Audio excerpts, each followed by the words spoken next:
Hello बच्चों, कैसे हो आप सब। आई होप आप अपने घर पर होंगे और सुरक्षित होंगे। आज हम हिंदी के अध्यायों के बारे में बात करेंगे जो हमने ऑलरेडी सीख चुके हैं। तो हम क्या सीख चुके हैं? हम सीख चुके हैं स्वरों में हम सीख चुके हैं अ और आ, जिसे हम बोलते हैं छोटा अ बड़ा आ, और उसके साथ हम सीख चुके हैं छोटी ई और बड़ी ई की मात्रा को भी। अभी हमारा जो अध्याय चल रहा है वो है उ, यानी छोटा उ। बट जैसा कि आपको पता है आपके एग्जाम होने वाले हैं, तो हम रिवीजन करेंगे। हम नेक्स्ट अध्याय नहीं सीखेंगे, हम पहले वाले जो अध्याय हो चुके हैं उन्हीं का रिवीजन करेंगे, वापस उसको दोहराएंगे, जानेंगे कि आपने उसमें से कितना जाना, कितना समझा। तो जैसा कि आप बोर्ड पर देख रहे हैं, आज हमारा जो रिवीजन का टॉपिक है वो है अ, छोटा अ बड़ा आ। तो शुरू करते हैं। तो बच्चों, आपको अभी अपनी हिंदी की पुस्तिका सूर्य किरण आपके पास है ना, ये आपको आप खोल के रखनी है। उसके बाद आपको खोलना है पेज नंबर 4। देखिए पेज नंबर 4 पर ये जो सामने लिखा हुआ है पेज नंबर 4 पर, ये है हमारे स्वर। ये सब हमारे स्वर होते हैं और ये है व्यंजन। तो हम क्या सीख रहे हैं? हम अभी सीख रहे हैं व्यंजन। वैसे आपने पिछले साल इन सब के बारे में ज्ञान तो प्राप्त किया ही होगा कि कितने टाइप के स्वर होते हैं और कितने टाइप के व्यंजन होते हैं, है ना। पर फिर भी हम एक बार दोहरा लेते हैं फिर से। तो देखिए ये है स्वर हमारे अ, आ, इ, ई, उ, ऊ, री। इसको हम पढ़ते हैं री। ए, ओ, औ, अंग, अह।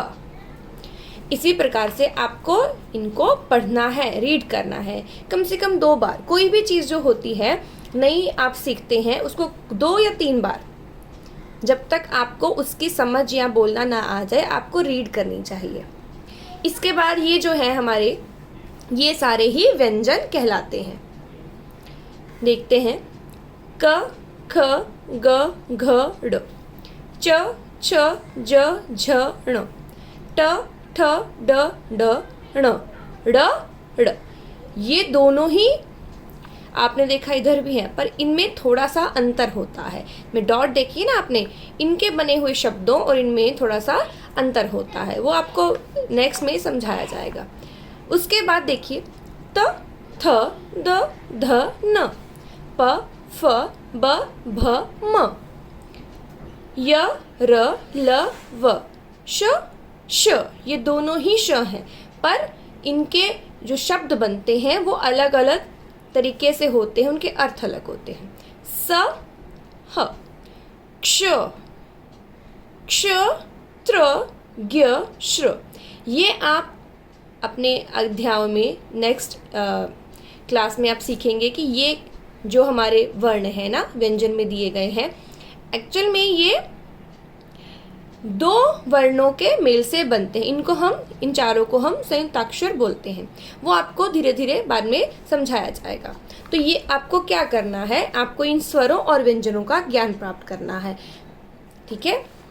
इसके बाद आपके नेक्स्ट पेज पर देखिए दोहराएं। क्या दोहराएं आपको ये जो स्वर अभी हमने पढ़े उनके साथ चित्र दिए हुए हैं। देखिए जरा, करना कुछ नहीं है, आपको सिर्फ इनको देखना है, पढ़ना है।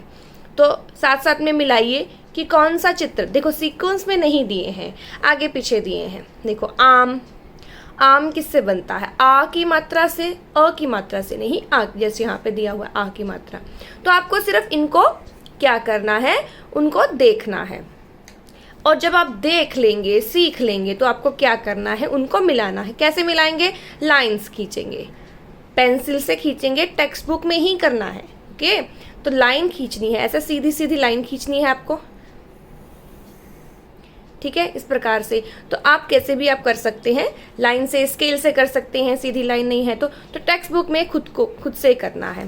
पहले आपको ये स्वरों को देखना है, समझ लेंगे, उसके बाद इनके अनुरूप आपको करना है। तो देखते हैं, आम, आ की मात्रा से बनता है, हम सीख चुके हैं ये स्वर से। ऐसे ही ऐनक, ठीक है, ऐनक यानी ए की मात्रा से। इसमें आप अपने पेरेंट्स की हेल्प ले सकते हैं, सिर्फ इसके लिए, इनको समझने के लिए। जब आप समझ जाएंगे उसके बाद ये जो कार्य है यानी मिलाने का, ये आपको खुद से करना है, ठीक है। जब आप व्यंजन और स्वरों का ज्ञान प्राप्त कर लेंगे उसके बाद, यानी कि आपको व्यंजन की समझ आ गई है, तो बिना देखे, देखो देखकर नहीं करना है, कोशिश कीजिए कि बिना देखे ही आप यहाँ पे जो व्यंजन मिसिंग है, यहाँ पे नहीं लिखे हैं, देखो क के बाद 2 जगह छोड़ी हुई है ना, खाली है ना, तो क्या आना चाहिए, यहाँ पे आएगा ख, यहाँ पे आएगा ग। देखो लाइंस जिस प्रकार से लिखा है इसी प्रकार से आपको इन लाइंस में ही लिखना है, 2 ब्लून्स लाइंस में ही लिखना है, और यही टेक्स्ट बुक में लिखना है। क के बाद आता है ख, ग, घ, ड़ दिया हुआ है। ऐसे ही बाकी भी जो हमारे व्यंजन है वो मिसिंग है, तो आपको क्या करना है, पहले रीड कीजिए, लर्न कीजिए, टेक योर टाइम, उसके बाद ये आपको कंप्लीट करना है खुद से। उसके बाद यहाँ पर एक पोयम दी गई है, चलो पोयम पढ़ते हैं अभी, है ना, ध्यान से सुनिएगा। सोच रहा हूँ इस छुट्टी में चंदा के घर जाऊंगा, तारों के संग खेलूंगा, मस्ती धूम मचाऊंगा, बैठकर उनकी गोदी में फिर नई कहानी रोज सुनूंगा, ना तो कोई बस्ता होगा ना ही पढ़ने का होगा बोझ, खेल तमाशा नई कहानी मस्ती होगी हर रोज। अब आप सब बच्चे लोग क्या समझते हैं, क्या सोचते होंगे कि भाई रोज स्कूल जाना पड़ता है, बट अभी तो क्या है, स्कूल तो जाना पड़ नहीं रहा है पर काम तो करना पड़ रहा है ना। तो वैसे ही ये बच्चा सोच रहा है कि स्कूल नहीं जाना पड़ेगा, बोझ नहीं होगा, तो खेलना, तो उसकी जो फीलिंग है, जैसे आप बच्चों की जो फीलिंग होती है कि कभी होमवर्क ना करना पड़े, है ना, कभी कभी कई बच्चे सोचते हैं ना, तो ये अपनी फीलिंग को बता रहा है। तो ये इसको रीड कीजिए, 2 बार इसको रीड कीजिए। इसके बाद देखिए, ये हमारा अध्याय जो हम कर चुके थे, इसमें ये है अ, छोटा अ, इसमें कोई मात्रा नहीं होती है, ये अकेला जब शब्द बनाता है तो कोई मात्रा नहीं होती है, ये हम कर चुके हैं ना। देखिए फ प्लस ल बनता है फल, ये फल है ना, अनार का फल है। ये र प्लस थ रथ, तो इसमें जब भी हम इसको ऐड करते हैं यानी कि जोड़ते हैं तो कोई भी मात्रा नहीं होती है, इसलिए इसको छोटा अ बोलते हैं, कोई मात्रा के बिना। ये देखिए इससे बने हुए शब्द हैं, आपको साथ साथ में पढ़ना है। टब, जल, 10, कल, हम, पवन, शहर, कमर, बरस, मगर, भवन, शहद, नरम, गरम, अकड़, कसरत, बर्तन, अदरक, अचकन। तो देखिए 2 वर्णों से बनाए हुए, 3, ये भी 3 वर्णों से बनाए हुए, यहाँ पर 4 वर्णों से बनाए हुए शब्द हैं।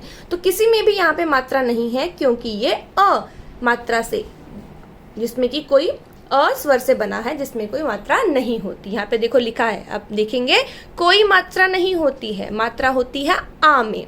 तो देखते हैं आ में मात्रा, ये आपने अभी लास्ट टाइम किया था, आपको बताया था, ये आपने वर्कशीट कंप्लीट की है ना, वेरी गुड। तो इसमें देखो वाक्यों में क्या लिखा है, ये भी जो पोयम बताई गई है इसमें ये अ से बनाई हुई पोयम है, यानी कि इसमें भी कोई मात्रा नहीं है। देखो, अजय उपवन चल, मटक मटक कर मत चल। यहाँ पे ये अजय बताया गया है, लड़के का नाम दिया उपवन। उपवन यानी कि बगीचा, बाग, गार्डन आप बोल सकते हैं। तो उपवन में चल रहा है पर मटक मटक के मत चल, ऐसे राइमिंग्स ऐड किया हुआ है कि धीरे धीरे आराम से चलिएगा।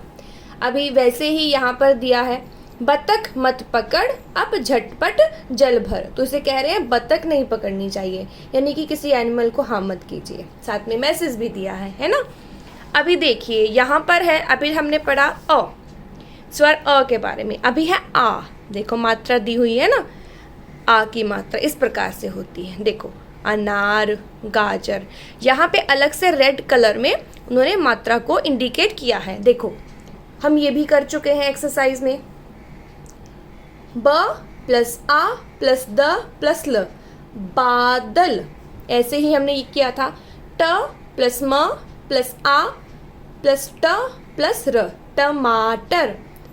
ऐसे ही है बादाम, 2 बार आ की मात्रा है, ब प्लस आ द प्लस आ म, बादाम। फिर आता है त प्लस ब प्लस ल प्लस आ की मात्रा हो गया तबला। इसी प्रकार से उन्होंने बुक में क्या दिया गया है, आपकी बुक में बाकी के आ से, आ की मात्रा से बने हुए शब्दों को दिया है, आपको पढ़ना है।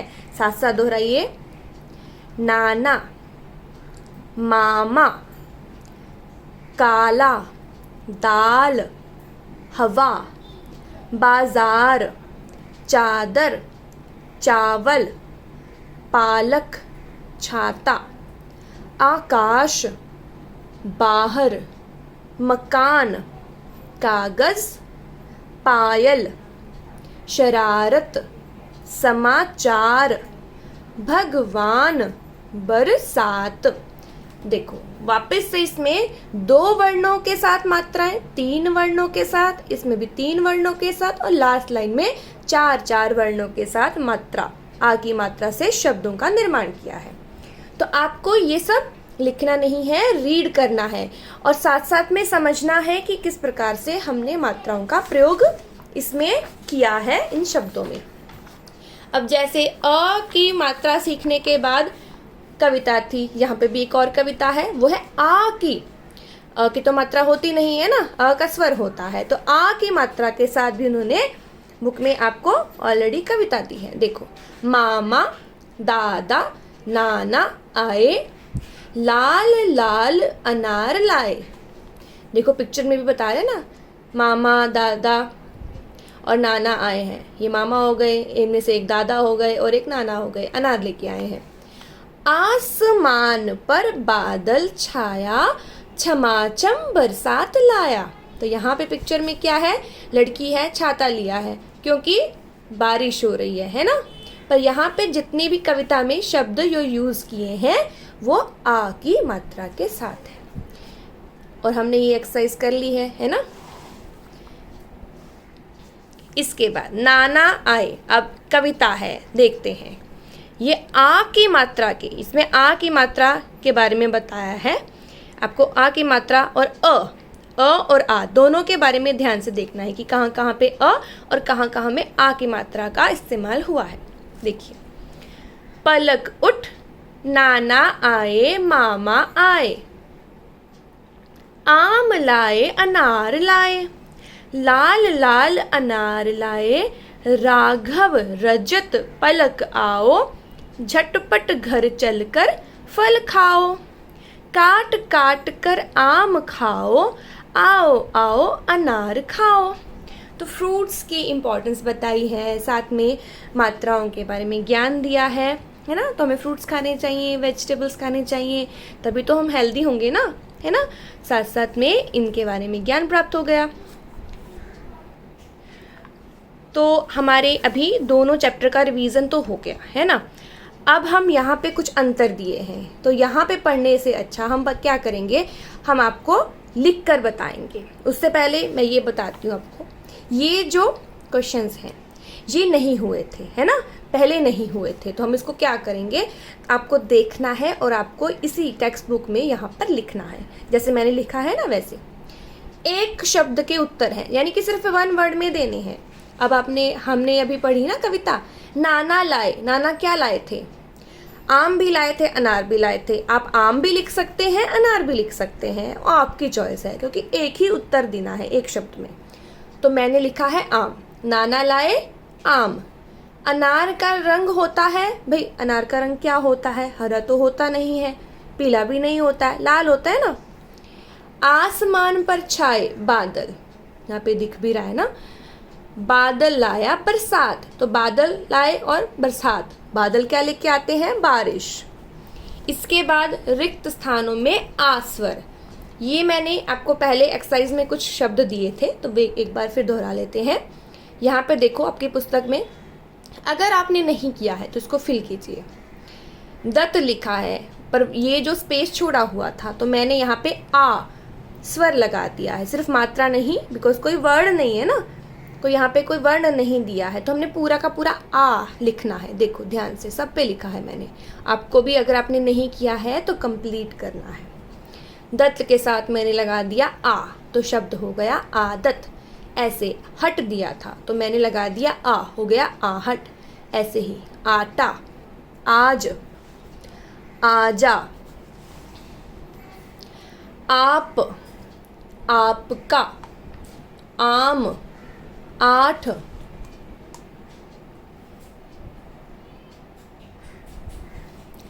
आग, आया। तो यही आप टेक्स्ट बुक में ही, अगर आपने जैसा मैंने बोला नहीं किया है तो आपको करना है, और अगर किया है तो बहुत अच्छी बात है। इनको एक बार दोहरा लीजिए, यानी कि पढ़ लीजिए अच्छे से जानकारी के लिए। इसके बाद था वाक्य पूर्ण करें, तो ये भी चित्र आपकी बुक में है बट नहीं हुआ था, तो एक बार हम इसको देख लेते हैं। ये क्या है, यहाँ पे दिख रहा है ना, बस है, क्लियरली पता चल रहा है बस है। तो यहाँ पे ऑप्शन नहीं कोई दिया नहीं है, बिकॉज दिख रहा है यहाँ पे, आपको पता है ना। तो यहाँ पे उन्होंने स्पेस छोड़ा हुआ था बुक में, पर चढ़, किस पर चढ़, बस, तो मैंने लिख दिया यहाँ पर बस। आपको भी लिखना है बस पर चढ़। उसके बाद ख में चल, स्पेस में था, मैंने लिख दिया घर, क्योंकि पिक्चर में तो घर बना हुआ है, घर चल। थर्ड पिक्चर में हाथी, तो कौन आया, आया है, ऑप्शन में कुछ नहीं दिया है पर दिख रहा है हाथी, हाथी आया। घ में बतख दिख रही है, तो मैंने लिख दिया बतख मत पकड़। ऐसे ही आपको ये सब फिल करना है खुद से, सुन लीजिए, ध्यान से देख लीजिए और फिल कीजिए। इसके बाद ये हमने एक्सरसाइज ऑलरेडी की है, तो आपको इसको क्या करना है, फिल करना है। अगर आपने नहीं किया है तो फिल कीजिए, किया है तो अच्छी बात है, वापस से इसको रिवीजन कीजिए, पढ़िए। यहाँ पे मात्राएं हमने लगाई हैं जो उसी स्पेस छोड़ी हुई थी। जाल ऑलरेडी दिया हुआ है। इसके बाद लड़क, लड़क कोई शब्द नहीं होता, आ की मात्रा लगाई तो लड़का हो गया। चरखा, चावल, ऐसे ही माल, काजल, पाठ, लाल। तो अब तक हमने सीखा है अ और आ के बारे में। यहाँ पे देखिए पेज नंबर 16 पर पिक्चर दी हुई है ना, काफ़ी सारे लोग बैठे हुए हैं। तो दादा दादी, नाना नानी, यानी रिश्तेदारों, रिलेटिव्स के बारे में है। आपके भी दादा दादी, नाना नानी होंगे ना, तो आप उनको कैसे बुलाते हैं, बोलना तो हमको आता है पर पढ़ना नहीं आता है, और कैसे लिखते हैं वो नहीं आता है ना। तो आज हम देखते हैं और समझते हैं किनको किस प्रकार से जाना जाता है रिलेशंस में। माता की माता को हम नानी बोलते हैं, माता के पिता को नाना, माता के भाई को मामा, माता की बहन को मौसी। तो ये हो गया नाना, नानी, मामा और मौसी के बारे में। अभी पिता की माता को हम बोलते हैं दादी, पिता के पिता को हम बोलते हैं दादा, पिता के भाई बड़े होंगे छोटे होंगे तो चाचा, पापा से छोटे होते हैं तो उनको चाचा बोलते हैं। अगर पिता के भाई पापा से बड़े हैं तो ताऊ बोलते हैं। पिता की बहन को हम बोलते हैं भुआ। तो ये रिलेशंस के बारे में बताया है, पिक्चर में शो किया है। तो अभी जैसा कि मैंने बताया हम सीखेंगे अ। यहाँ पे मैंने बताया था ना, अ और आ के जो शब्द यहाँ पे मिक्सअप दिए हुए हैं ना, हम आपको बताएंगे किस प्रकार से इनमें अंतर होता है और किस प्रकार से हम लिखते हैं। तो आइए जानते हैं अ और आ। जैसे कि मैंने बताया आपको, अ जिसमें कोई मात्रा नहीं होती, स्वर अ और स्वर आ के बीच के अंतर को। तो आइए देखते हैं किस प्रकार से इन अंतरों को जाना जा सकता है और कैसे अंतर होता है, देखते हैं।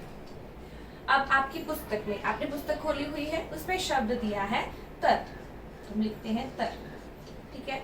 और एक और शब्द दिया है, वो लिखा है तारा।